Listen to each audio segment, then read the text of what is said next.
মাসিহুদ দাজ্জাল এসেছে, আসে নাই মানে সে এখন আত্মপ্রকাশ করেনি মানুষের রূপে, কিন্তু তার জন্ম হয়েছে, সে আছে, যেখানে থাকার সেখানেই আছে।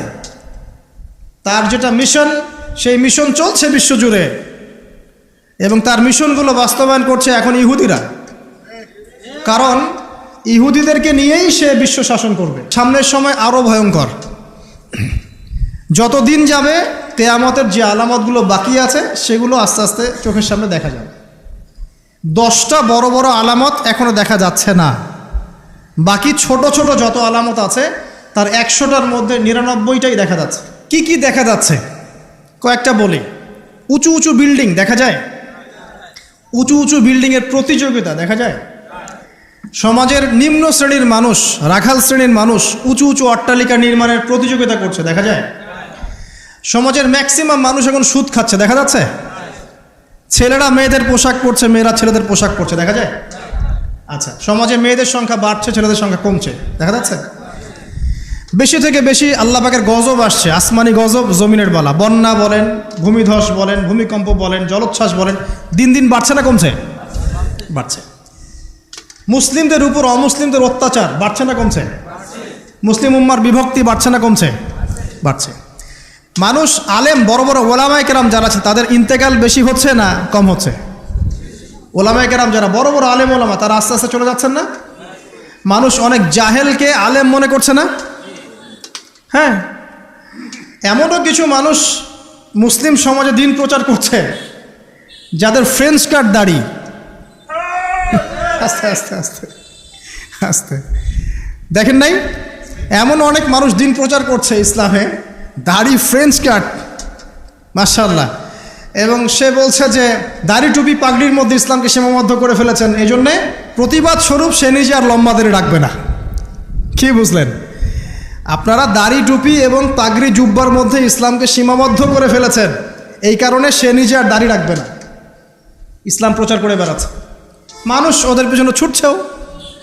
দেখলাম নারী একজন মহিলা ওয়াজ মাহফিলের স্টেজে উঠে বক্তব্য দিচ্ছে।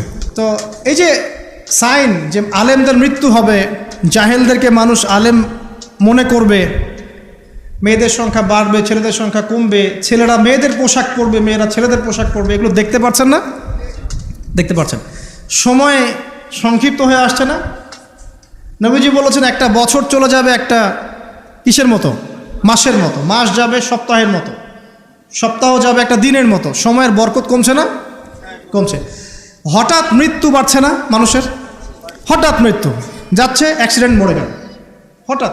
ছোট ছোট বাচ্চা যারা আছে, এই বাচ্চাদের সাথে যৌন সম্পর্ক বাড়ছে না? বাচ্চা থেকে ধর্ষণ বাড়ছে না? সমাজে এমনি নর্মালি জেনার ধর্ষণ বাড়ছে না? পরিবারের ভাঙনগুলো হচ্ছে না বেশি? ভাঙন বাড়ছে না? পরকীয়া বাড়ছে না? এই যে ভাইয়ে ভাইয়ে দ্বন্দ্ব, সম্পত্তির জন্য বাবার সাথে ছেলের দ্বন্দ্ব, মায়ের সাথে ছেলের দ্বন্দ্ব, প্রতিবেশী প্রতিবেশী খুনাখুনি, এগুলো বাড়ছে না কমছে? সব কিয়ামতের সাইন। আমানতদারিতা উঠে যাচ্ছে না? যে ব্যক্তি মিথ্যাবাদী তাকে সমাজে সত্যবাদী বলা হচ্ছে না? আর যে সত্যবাদী ওকে সমাজে মিথ্যাবাদী বলা হচ্ছে না? কোথায় আছেন? আপনি নিজেই পড়াশোনা করেন, দেখেন আলামত আর কতগুলো আলামত চান, সবগুলো আপনি চোখের সামনে দেখতে পারবেন। আজকে এটা টপিক না, নাহলে এটা নিয়ে আমি 2 ঘন্টা কথা বলতে পারবো ইনশাআল্লাহ। কিন্তু 10টা বড় বড় সাইন এখনো আসে নাই। কিরকম? 1, মাসিহুদ দাজ্জাল এসেছে, আসে নাই মানে সে এখন আত্মপ্রকাশ করেনি মানুষের রূপে, কিন্তু তার জন্ম হয়েছে, সে আছে, যেখানে থাকার সেখানেই আছে। তার যেটা মিশন, সেই মিশন চলছে বিশ্বজুড়ে, এবং তার মিশনগুলো বাস্তবায়ন করছে এখন ইহুদিরা। কারণ ইহুদিদেরকে নিয়েই সে বিশ্ব শাসন করবে। যাদেরকে নিয়ে সে বিশ্ব শাসন করবে তারা দাজ্জালের মিশন ঠিকই বাস্তবায়ন করছে। দেখেন, দাজ্জাল কিন্তু পৃথিবীতে আছে। কোথায় আছে, তার মানে সে কোন গোত্রের হবে ইত্যাদি ইত্যাদি, তার দেহের গঠন কেমন হবে, চুল কেমন হবে, চোখ কেমন হবে, সব কিছু হাদিসে বলা আছে। মাসিহুদ দাজ্জাল নিয়ে আমি আলাদা একটা খুতবা বা লেকচার ইনশাল্লাহ দিব। কিছু মানুষ আছে দেখলাম দাজ্জাল কোথা থেকে বের হবে এই নিয়ে খুব আলোচনা। আমি বলেছি অনেক দিন আগের একটা লেকচারে যে দাজ্জাল জেরুজালেম থেকে বিশ্ব শাসন করবে। 5 বছর আগেও এই কথা বলেছি, ইনশাল্লাহ জীবনের শেষ পর্যন্ত এই কথা বলবো। দাজ্জাল জেরুজালেম থেকে সারা বিশ্ব শাসন করবে। এখন সে খুব লেখা লিখছে না, এখানে খোরাসানের কথা এসেছে, এখানে ইস্পাহানের কথা এসেছে, ইত্যাদি ইত্যাদি।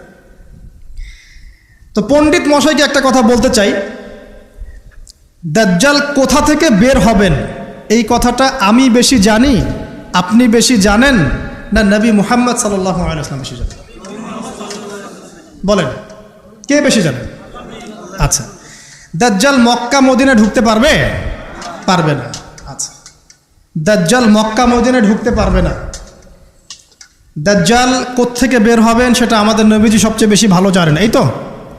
তারপরেও নবী সাল্লাল্লাহু আলাইহি ওয়াসাল্লাম ইবনে সাইয়্যিদ নামক একজন ব্যক্তিকে মদিনায় মসিহুদ দাজ্জাল মনে করতেন, এবং অনেক সাহাবী তাকে মসিহুদ দাজ্জাল মনে করতেন। সহিহ মুসলিমে অনেকগুলো হাদিস আছে, পড়ে দেখেন যে নবী সাল্লাল্লাহু আলাইহি ওয়াসাল্লাম ইবনে সাইয়্যিদকে ইনভেস্টিগেট করছেন আড়াল থেকে। ইবনে সাইয়্যিদকে ডেকে বলছেন যে তুমি কি দেখো? সে বলছে যে আমি তো সিংহাসন দেখি। তো নবীজি বলছেন তোমার সিংহাসন কোথায়? সে বলছে সিংহাসন সমুদ্রের উপরে। তখন নবীজি বলছেন তুমি তো শয়তানকে দেখেছ, তুমি শয়তানকে দেখেছ। এরপরে নবীজি বলছেন তুমি কি বিশ্বাস করো যে আমি মুহাম্মদ শেষ নবী? ইবনে সাইয়্যিদ বলছে আপনি কি বিশ্বাস করেন যে আমি নবী? কথা বুঝতে পারছেন? কথা বুঝতে পারছেন না? নবীজি মনের মধ্যে একটা শব্দ গোপন করলেন, শব্দটা ছিল দুখান। কি নাম? সূরা দুখান আছে না? দুখান। দুখান শব্দটা মনের মধ্যে গোপন করে ইবনে সাইয়্যিদকে বলছেন যে বলো দেখি আমি মনের মধ্যে কি শব্দ গোপন করে রেখেছি। তখন ইবনে সাইয়্যিদ কি বলল জানেন? বলল দুখ। দুখ রহস্যময় ক্যারেক্টার না একটা? ওমর রাদিয়াল্লাহু আনহু বলছেন যে ইয়া রাসূলুল্লাহ আপনি আমাকে অনুমতি দেন, এর গর্দানটা আমি উড়াই দিই। তখন নবী সাল্লাল্লাহু আলাইহি ওয়াসাল্লাম বলছেন যে না, যদি সে, শোনেন স্টেটমেন্টটা শোনেন, যদি ইবনে সাইয়্যিদ সত্যি দাজ্জাল হয়ে থাকে তাহলে তুমি তাকে হত্যা করতে পারবে না, কারণ তার হত্যা লেখা আছে ঈসা আলাইহিস সালামের হাতে। ঠিক আছে? আর যদি সে দাজ্জাল না হয়ে থাকে তাহলে নিরপরাধ ব্যক্তিকে হত্যা করার মধ্যে কোনো সার্থকতা নাই। এই যে যদি সে দাজ্জাল হয়ে থাকে, এই চান্সটা নবী সাল্লাল্লাহু আলাইহি ওয়াসাল্লাম কেন নেবেন? অথচ ঘটনাটা মদিনার, যে মদিনায় দাজ্জাল ঢুকতে পারবে না। ব্যাপারটা কি রহস্যময় নয়? এত সহজেই দাজ্জালের কনসেপ্ট নিয়ে এত আলোচনা করা যায় না। 2-4টা হাদিসকে মিলালেই সব কিছুর কনক্লুশন আসে না। দাজ্জালের খুরুজ একটা জিনিস, ওর জন্ম নিয়ে আর একটা জিনিস। সে পৃথিবীতে আছে, সৃষ্টির শুরু থেকেই আছে। স্বয়ং নূহ আলাইহিস সালাম যখন নবী ছিলেন তখন নূহ আলাইহিস সালামও তার কওমকে দাজ্জাল সম্পর্কে সতর্ক করেছেন। তো নূহ আলাইহিস সালামের যুগে সে কোথায় ছিল? এটা কি চিন্তার বিষয় নয়? আবার তামিম দাড়ি দেখে আসছেন দ্বীপের মধ্যে তাকে বাধা অবস্থায়। হাদিস আছে না? আছে। এখন একটা হাদিসের মধ্যে যে আছে যে দাজ্জাল ইরাক এবং শাম এর মাঝামাঝি একটা রাস্তা থেকে বের হয়ে আসবে, এটা একটা হাদিস। আরেকটাতে আছে ইস্পাহান থেকে বের হয়ে আসবে। ইস্পাহান কিন্তু এখন ইরানের মধ্যে, ঠিক আছে? আরেকটা হাদিসে আছে খোরাসান থেকে বের হয়ে আসবে। আপনি কিভাবে মেলাবেন? আবার নবীজি এখানে মদিনার মধ্যে ইবনে সাইয়্যিদকে বলছেন যে ওমর সে যদি দাজ্জাল হয়ে থাকে তুমি তাকে মারতে পারবে না। ব্যাপারটা কি রহস্যজনক না? অনেক চেইন মিলাতে হবে এখানে, একটা দুটা হাদিস দিয়ে আমি কনক্লুশন আসতে পারবো না। আরেকটা বিষয় বলি, ওই যে শাম এবং ইরাকের মাঝখানের রাস্তার কথা আসছে, এই জায়গাটা এখন ইসরায়েলের আন্ডারে পড়েছে। অথচ যেই সময় হাদিসটা বলা হচ্ছিল তখন কিন্তু ইসরায়েল রাষ্ট্রের অস্তিত্ব ছিল না।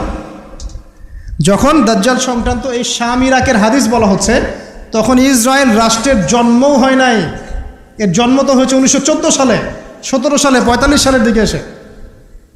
তাহলে ওই যে ইস্পাহান খোরাসান যেগুলো বলছেন, এমনও হতে পারে অদূর ভবিষ্যতে ইসরায়েল ওই জায়গাগুলো দখল করে ফেলবে, হতেই পারে। সিরিয়ার ওই উপত্যকা কি ইসরায়েলের ছিল আগে? মিশরের গোলান ওদের ছিল আগে? আস্তে আস্তে তারা এক্সটেন্ড করেছে। এত সহজে একটা হাদিস যে একটা কনক্লুশনে এসে অনলাইন ধুয়ে দেওয়ার মধ্যে কোনো সার্থকতা নাই। তো এই মুফতি সাহেব বা ওনাকে জিজ্ঞাসা করেন দাজ্জালের পণ্ডিতকে, তাহলে খোরাসান থেকে যদি দাজ্জাল বের হবে আর ইস্পাহান থেকে বের হবে, তাহলে মদিনায় নবী সাল্লাল্লাহু আলাইহি ওয়াসাল্লাম ইবনে সাইয়্যদকে কেন দাজ্জাল মনে করছেন? এই প্রশ্নের উত্তর আগে শুনে আসতে পারেন। এর কি উত্তর দেয়? এটা নিয়ে আরও ডিটেলস কথা আছে। আমি বললাম যে একটা দুইটা হাদিস দিয়ে এগুলো আমি বোঝাতে পারবো না, আমার মিনিমাম 1 ঘন্টা সময় লাগবে। আল্লাহ পাক এই বিষয়গুলো নিয়ে আমাদেরকে গভীর গবেষণার তৌফিক দান করুন। এতটুকু জেনে রাখেন, সে এই বিশ্ব শাসন করবেই এবং 40 দিন সে বিশ্বটাকে ম্যাসাকার করবে। তার 1 হাতে জান্নাত 1 হাতে জাহান্নাম, মানে এটা সত্যিকারের জান্নাত জাহান্নাম নয়, এটা রূপক অর্থে, মানে যে তার আনুগত্য করবে সে তাকে প্রোগ্রেস দিবে, যে তার আনুগত্য করবে না ধ্বংস। সে যে বায়ুমণ্ডল, যে আকাশ নিয়ন্ত্রণ করবে, দুর্ভিক্ষ দিবে, সে যে মানুষকে সচ্ছলতা দিবে, এগুলো কিভাবে? এগুলো তার আনুগত্য এবং তার মানে বিরোধিতার মধ্য দিয়ে মানে পরিস্ফুটিত হবে আর কি। দাজ্জাল এমন একটা গাধার পিঠে সফর করবে যেটার কান হবে অনেক লম্বা। তো এই গাধা মানে কি সত্যিকারের গাধা? তাহলে গাধা কি আকাশে উড়বে? আর কিছু প্রোটেস্ট্যান্ট মার্কা মুসলিম আছে, এরা মনে করে না গাধা মানে সত্যিই গাধা। এমন গাধা আসবে যে গাধা চড়ে আকাশে সফর করা যায়। আসলে কি এখানে গাধা কি গাধাই বোঝানো হয়েছে? দাজ্জালের হাতে রুটির পাহাড় থাকবে। কিছু মানুষ মনে করে রুটির পাহাড় মানে আসলে রুটির পাহাড়। আসলে কি রুটির পাহাড় মানে খাবারের নিয়ন্ত্রণ? এগুলো বোঝার জন্য কি আপনার পিএইচডি করার দরকার আছে? তো অনেক ডেপথ এই সাবজেক্টটা, এটাকে আপনাকে খুব গভীরভাবে পড়তে হবে। চলুন, এই সাইনটা এখন দেখা যাচ্ছে না, সে এখনও আত্মপ্রকাশ করে নাই, অচিরেই করবে। তবে এতটুকু জেনে রাখেন, সে আত্মপ্রকাশ করলে জিউসদেরকে নিয়ে সারা বিশ্ব সে শাসন ঠিকই করবে। তবে আল্লাহ পাক তাকে এবং পুরো জিউসদেরকে ওই জেরুজালেমে ধ্বংস করবেন কিভাবে? ঠিক যেভাবে আল্লাহ পাক ফেরাউন এবং তার দলবলকে ধ্বংস করেছেন লোহিত সাগরে। একই সুন্নাহ, সেম সুন্নাহ আল্লাহ পাক অ্যাপ্লাই করবেন। আল্লাহ পাক সবর করেছেন, ধৈর্য ধরেছেন, সবগুলাকে এক জায়গায় এনেছেন লোহিত সাগরে, তারপর 1 দিনের মধ্যে ফেরাউন আর তার দলবলকে ডুবিয়ে দেন। একই সুন্নাহ আল্লাহ পাক সবাইকে জেরুজালেমে একত্রিত করছেন, এক জায়গায় একত্রিত করছেন। ঈসা ইবনে মারিয়ামের হাতে, ইমামুল মাহদির হাতে এই সমস্ত জালেমদের পতন এক মুহূর্তেই হয়ে যাবে ইনশাআল্লাহ। এটা হবে সামনে, এটা দেখা যাচ্ছে না। আর কি? ইয়াজুজ আর মাজুজ দেখতে পাচ্ছেন না, 3টা বড় বড় ভূমিকম্প দেখতে পাচ্ছেন না। আর কি পাচ্ছেন না? ইয়েমেনের আগুন দেখতে পাচ্ছেন না, দাব্বাতুল আরদ দেখতে পাচ্ছেন না, ঈসা আলাইহিস সালামের আগমন দেখতে পাচ্ছেন না। মানে এই যে বড় বড় সাইনগুলো, এগুলো আপনি দেখতে পাচ্ছেন না। বাকি সব ছোট ছোট আলামতগুলো দেখতে পাচ্ছেন না? দেখতে পাচ্ছেন। এটা আপনার সময় সামনে অপেক্ষা করছে।